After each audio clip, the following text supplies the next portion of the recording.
नाज़िम केटी बंदर में MPA अली हसन ज़रदारी जी कोशिश सां मेन नाले जो कम शुरू कयो वियो आहे। शहरनि मेन नाले जो कम शुरू थियण वारे अमल ते ख़ुशी जो इज़हार कयो आहे। वधीक तफ़सीलात पेश आहे ग़ुलाम नबी ख़ासकिली जी हीअ रिपोर्ट।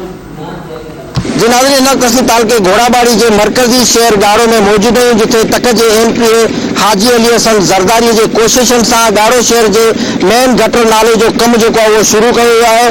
जॾहिं त हिन गटर नाले के कम शुरू थियण सां हिते जे इलाके वासी ऐं शहरियुनि में तमाम वॾी हिकिड़ी ख़ुशीअ जी लहर जेकी उहा छाजी वई आहे। असां कोशिशि कंदासीं त हिते जे शहरी ऐं इलाके वासियुनि सां ॻाल्हि ॿोल करियूं त उहे पंहिंजे ख़ुशीअ जो इज़हार असां सां कहिड़े रीति कनि था। हाजी अली हसन ज़रदारी साहब जो असांजे तक जो MP है शहर गारो, असीं संदसि निहायती शुक्रगुज़ार आहियूं। जे असांजा हे वॾा मसइला आहिनि, तमामु पुराणा हे गंभीर मसइला हुआ।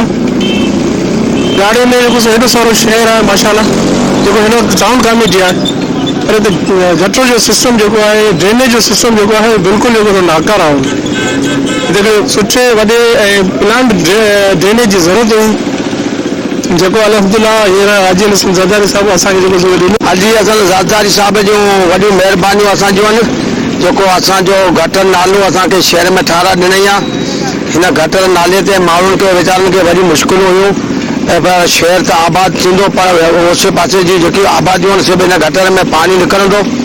इहे वॾा वॾा असां ते महिरबानियूं हामिद पवार जूं, पंहिंजे अदा रमज़ान पवार साहब जूं, जिन असांखे पंहिंजो महिनत करे ही असांखे गटर नालो ठाहे असांजो शहर जो वॾो सुकून खऊं। असां अदा हसन अली ज़रदारी जेको असांजो MP आहे, असीं हुनजा वॾा शुक्रगुज़ार आहियूं ऐं हुननि जी वॾी महिरबानी आहे जो हुन असांखे हिते गटर नालो ॾिनो ऐं गटर नाले जो कमु हली रहियो आहे। अल्हम्दुलिल्लाह असांखे वरी तकलीफ़ हुई गाड़े शहर में, रोड जो पाणी बीह रहंदो ऐं हुन सां गॾोगॾु जेको सो गटर जा वॾा मसइला हुआ। अल्हम्दुलिल्लाह असीं अदा हसन अली ज़रदारी साहब ऐं हुन सां गॾु असांजो हामिद पवार साहब, असीं हुनजा वॾा शुक्रगुज़ार आहियूं। हुनजी वॾी महिरबानी आहे जे असांजी तकलीफ़ दूर कई। ठोराइतो आहियां असांजी MPA P78 हाजी अली हसन ज़रदारी साहब जो ऐं हुन सां गॾोगॾु असांजे कोऑर्डिनेटर अदा हमीद पवार साहब जो। ऐं जीअं असांजी इहो ख़स्ता ऐं जेको आहे ज़बून हालत में ड्रेनेज पियल हुई ऐं मानसून जी जेकी आहे बारिशूं थींदी हुयूं, अक्सर असांजो गारो शहर जेको आहे नालो न सही हुअण जे करे, ड्रेनेज गाड़े जे शहर में सही न हुअण जे करे जेको आहे हमेशह गाड़े जो शहर आस पास जो जेको इलाइक़ा आहिनि ऐं मोहल्ला आहिनि उहो पाणी जी जेको आहे लपेट में अची वेंदा हुआ। ऐं असांखे उमेद ज़ाहिर थी आहे हिन ड्रेनेज जी जेकी आहे जेको कमु हली रहियो आहे, ऐं उमेद इहा ज़ाहिर थी रहे त हाणे आईंदा जेकी मानसून जी बारिशूं थींदियूं असांखे यकीन आहे। जी नाज़रीन, जे तव्हां हिते जे शहरियुनि ऐं इलाइके वासियुनि जा वीचार ॿुधा, जॾहिं त हिते जे शहरियुनि ऐं इलाइके वासियुनि जो चवणु आहे हिन गटर नाले ठाहिण सां जेको आहे असांखे तमामु वॾी हिकिड़ी ख़ुशी बि थी आहे।